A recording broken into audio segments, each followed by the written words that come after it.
पाकिस्तान जो है वो भी कहता है आप हमारे से पीस कर लीजिए। वो ये नहीं कह रहा है कि कश्मीर का इश्यू कल आप रिजॉल्व कर दीजिए। वो तो सिर्फ यही कह रहा है कि बातचीत शुरू करिए। तो बातचीत तो हम पहले भी शुरू कर चुके हैं। जब हमारे वाजपेयी प्राइम मिनिस्टर थे, जब मनमोहन प्राइम मिनिस्टर थे, उस टाइम पे बातचीत हो तो रही थी बैक चैनल। तो ये तो नीति होती है सरकार की, आप क्या करना चाहते हैं। आप आज अमेरिका जो है वो देख रहा है चीन को दुश्मन है ये मेरा, चीन उसको दुश्मन नहीं देख रहा है। अच्छा, अमेरिका क्यों देख रहा है चीन को दुश्मन? क्योंकि चीन जो है वो कामयाब हो गया है, इसलिए वो दुश्मन बन गया है। कि ये कैसे हो सकता है कि इतनी कामयाबी कर गया, इतने मुल्क जो है ग्लोबल साउथ के आज चीन के साथ खड़े। तो कहने का मतलब ये है, ये सरकार के ऊपर होता है सोच बनाना। और फिर जब वो सोच बना देते हैं, उसके बाद जो बाकी लोग होते हैं वो नैरेटिव बनाते हैं उसी तरीके से कि ये हमारा दुश्मन है, ये हमारा दोस्त है। ये आपका कोई दोस्त नहीं है, आपका कोई दुश्मन नहीं है। सब कुछ जो है वो आप ही का है। आपको तय करना है कि अगर आपका इंटरेस्ट है तो आपका दुश्मन भी दोस्त बन जाएगा, नहीं तो आपका दोस्त भी दुश्मन बन जाएगा। तो जैसे कहते हैं ना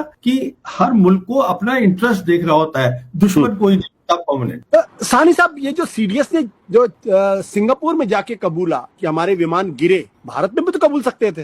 नहीं, ये सिंगापुर जाने की क्या जरूरत है? मैं आपकी बात से बिल्कुल सहमत हूं, पर मुझे ये लगता है, देखिए पहली बात तो ये सरकार का फैसला है।